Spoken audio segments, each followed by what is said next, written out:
1645년 소현세자는 드디어 귀국했습니다. 병자활환이 있던 해 26 나이로 청나라의 벌모로 끌려갔던 소현세자가 8년간의 인질 생활을 끝내고 꿈에 그리던 조국에 돌아온 것이었습니다. 안녕하세요. 역사산책 잡박다식 채널입니다.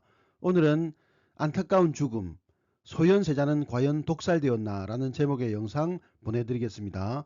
구독과 좋아요 부탁드립니다. 감사합니다. 귀국 짐꾸러미에는 청나라에서 얻은 수많은 과학 문물과 책이 들어 있었습니다. 그는 당시 세계 제1의 선진국이었던 중국에서 배운 과학 문물을 조선에 전파할 생각으로 가득 차 있었습니다.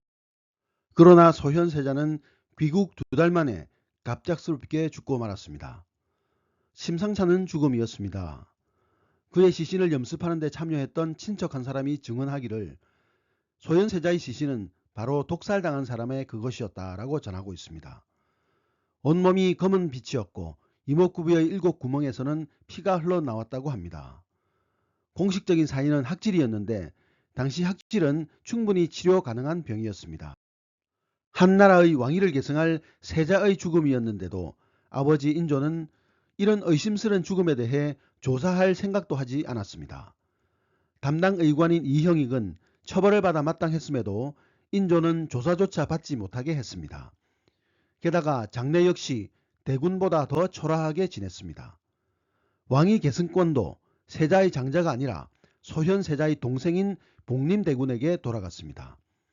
만약 소현세자의 죽음이 사주에 의한 독살이었다면 인조는 왜 자신의 아들을 독살한 것일까요? 소현세자는 청나라의 수도인 심양에 있었는데 그가 거처하는 심양관소는 조선을 대표해 청나라와 포로나 곡물에 대해 논의하는 일종의 대사관 같은 위상을 차지하고 있었습니다. 심양관소에서 소현세자는 청과의 관계를 원만히 하기 위한 다각적인 활동을 펼쳤습니다. 청의 실력자와 교분을 맺기 위해 선물 공세를 펼치기도 했습니다. 이를 위해 농장도 경영했고 무역거래도 텄습니다. 이런 활동으로 청 황제의 섭정이었던 구왕과 긴밀한 관계를 맺는 등 청에서 위상도 높았고 좋은 평도 들을 수 있었습니다. 또한 청의 황실에서는 조선과 다르게 세자에게 일정한 정치적 역할을 부여하는 관례가 있었는데 소현세자에게도 이를 적용시키고 있었습니다.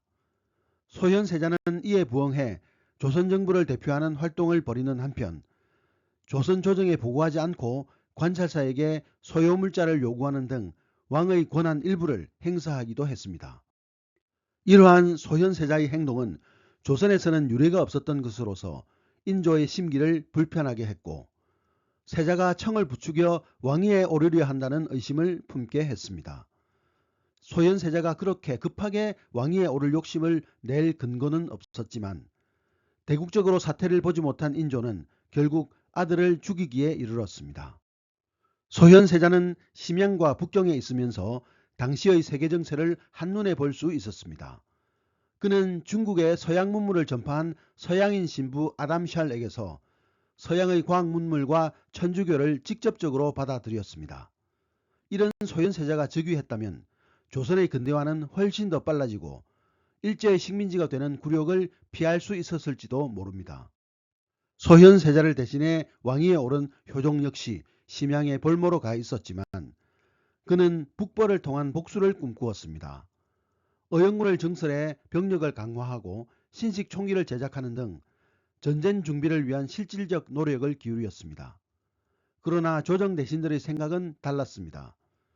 무력 수단을 준비하기 전에 수신을 통해 군왕의 덕을 세우고 백성의 기강을 바로잡아 국력을 배양해야 한다는 성리학적 수신 이론을 내세웠습니다. 송시열을 비롯한 조정 대신들의 이런 입장은 실질적인 북벌이 아닌 좌파의 정치적 영향력 확대를 위한 명분 축적에 불과했습니다. 당연히 북벌은 지지부진했습니다. 사대주의 입장에서 명의 복수를 꾀한다는 시대착오적인 문신들의 태도와 싸우던 효종은 군사 한번 일으켜보지 못한 채 의문의 죽음을 맞았습니다. 이후 북벌론은 조선 조정에서 찾아보기 힘들게 되었습니다. 오늘의 참고도서는 하룻밤에 읽는 한국사라는 책이었습니다. 감사합니다.